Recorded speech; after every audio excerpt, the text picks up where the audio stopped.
To celebrate the 1000th episode of my show, my producers have come to me with what I think is the stupidest idea they've ever had. They came to me and they said, Michael, to celebrate your 1000th episode, we've got to mark all the crazy things that have happened over the years. And so we want you to do a video reacting to videos of you that you've done over the years, which is the plot of Inception, I think, which is so unbelievably navel-gazing and preposterous and self-indulgent. I said no, until they told me they thought it would get clicks. And so I said, okay, that's fine. I live to serve. That's what we've been doing these past 1,000 episodes. Thank you to everyone who has made it possible to go on now for 1,000 episodes of The Michael Knowles Show. And so I will tamp down my own tastes. I will indulge my self-indulgent producers. This video is brought to you by Ring. We will get more from them in 1 second. First, though, let's get to the first video. Chaz Chop, also known as Soymalia and Veganzuela and the Soviet Union, it is no more. But it's good lines. Will last forever, for generation unto generation. We will take a look back at a few of the funniest home videos from the Capitol Hill Autonomous Zone and select. This is a retrospective of a retrospective. Wonderful, beautiful art of the Chaz. Here it is. This is just another wall of our art, our expression of our feelings.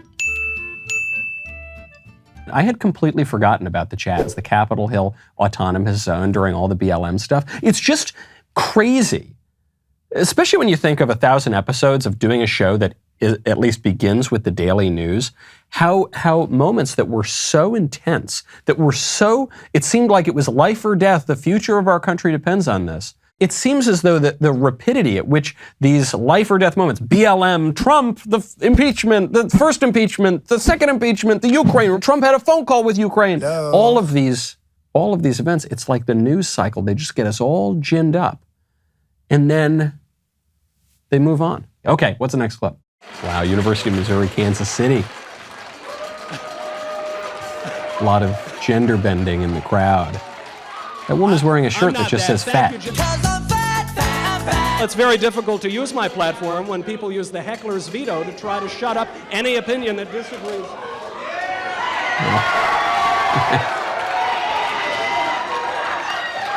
I didn't think I was this intimidating. That poor guy never saw it coming. The guy, he busted in the fire door and then sprayed me with whatever was in that super soaker. But he didn't realize there was a cop right behind the door.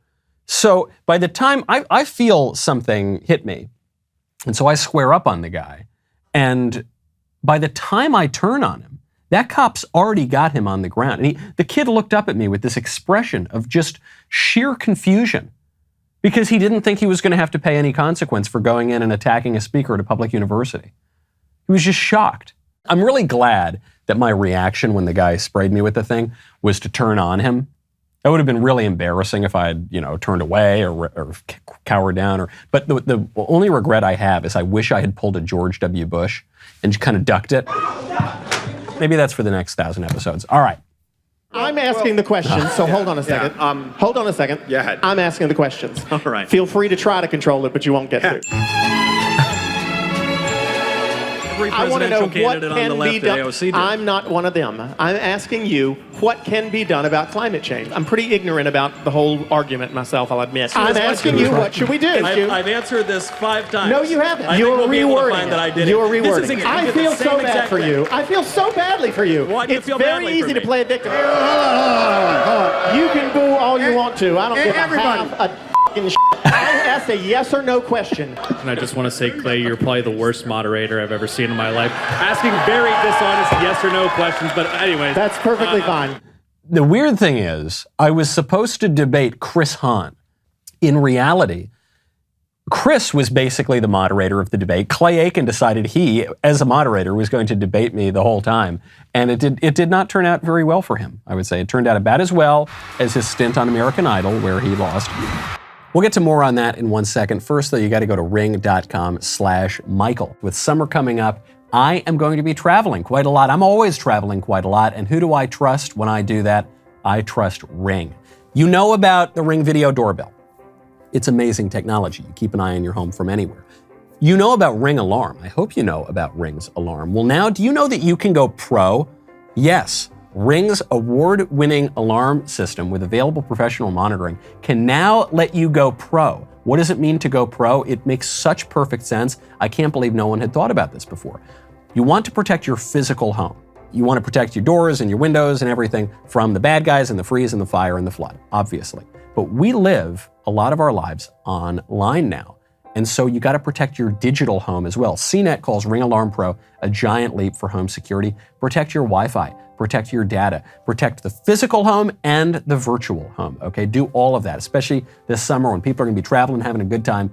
Get that peace of mind, get that professional monitoring. Go to ring.com/Michael. That is ring.com/MICHAEL. All right, next one. About 2 weeks after my 18th Oh, birthday, wow, wasn't she? This is I much more did recent make one. an She was appointment great. at a Planned Parenthood clinic because at the time there wasn't as many clinics as there are now. So I had to actually travel to another state to go to a Planned Parenthood. So you went into Planned Parenthood. You said, I am identifying as a boy. I think that I'm a boy. Did they say, okay, well, you've got to go talk to some therapists for some period of months or years? Or did they say, here are the pills, lady. Here are the pills, sir. Go have a good day. Pretty much here, it's not even pills, it's injections. Here are the injections, sir. This was a pretty amazing interview because I had not heard of this young woman before, Helena Kirshner. And someone sent me a Substack piece that she had written on transitioning as a teenager and then detransitioning, right? And so I read her piece. Thought, oh, she's pretty interesting. I'll bring her on for an interview.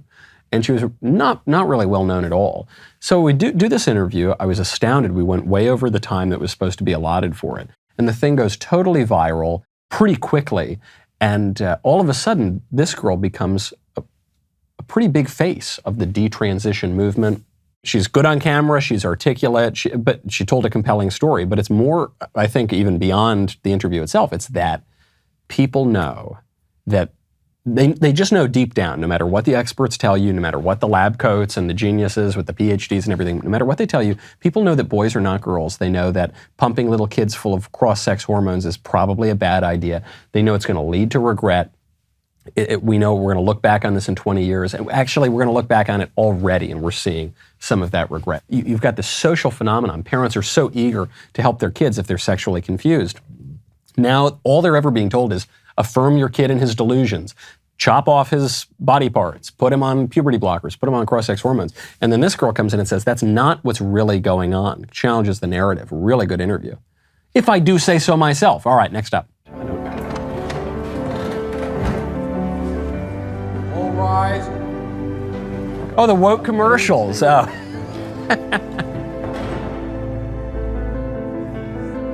I guess a courtroom.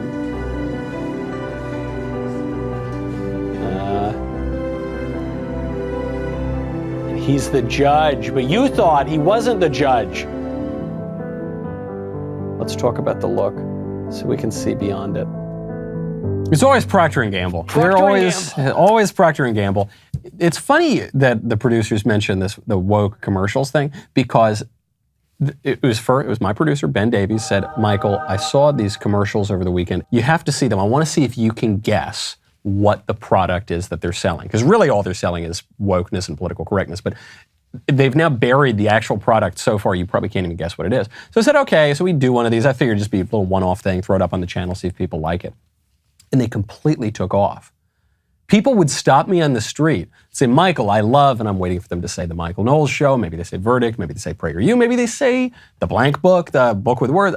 No, they would stop me and they'd say, I love your woke commercials. And I thought, well, what? I'm just reacting to these things that people are seeing on TV. Why is that resonating? Why I now get why it's resonating. I think that's why the series went so viral and why people still like it, is because we realize, hold on, as much as I don't like Hillary, much as I don't like Nancy Pelosi or Andrew Cuomo or Biden or whoever, those guys are not my only problem. They might not even be my primary problem. I'm talking about Disney. I'm talking about Coca-Cola. I'm talking about Nike. I'm talking these huge multinational corporations. I'm talking about the gigantic studios that have basically sold out our country to China and sold out our culture to China. Those guys are in many ways a bigger problem. We got to take them on in the political fight. Next up. Maybe this one will be clearer. The drinking game. I love it. So Leviticus 19:28 says, Yeah. no tattoos. Well, yeah. Now I can't help but notice. Got a little ink there on That's henna. That's fake. I do that. I redo that every morning before I come out. It's a strange tattoo because it's an ancient Christian symbol. Like it's. Is that what it is? I don't know if you know the. I thought it was Japanese for water. I love the drinking game. Pretty much any drinking game, but that one too. I don't know the rules to that one. This is called the yes or no drinking. I still don't really know the rules. I pretty much just drink after every question. But I do enjoy doing it. It's like a good version of Cards Against Humanity. I hate Cards Against Humanity. I hate it. I know millennials love it, and it's just unbearable, and it's not even really a game. That's a fun little surprise from the folks at Cards Against My real favorite part of the game is that they make me a martini, sometimes at 10 in the morning, and very often it's pretty good. The way you make a martini, of course, you pour the gin while staring at a bottle of vermouth from across the room. Lucci's olives, delicious. A very dry, arid, barren, desiccated, veritable dust bowl of a martini. Next one. Get pumped for the polls. If Joe Biden wants my vote, then he better pick Animal Crossing as his vice president. Joe Biden, 2020. The TikTok thing. You know, I was a pioneer. I was a true. I'm one of the founding fathers of the genre of reacting to TikTok videos. I am, unintentionally. I've looked at TikTok for a total of probably 15 minutes. I was sitting there with my wife and we wanted to see what all the fuss was about. And it's just like pure crack. And if you don't pull yourself out of it, you'll just get sucked into TikTok forever.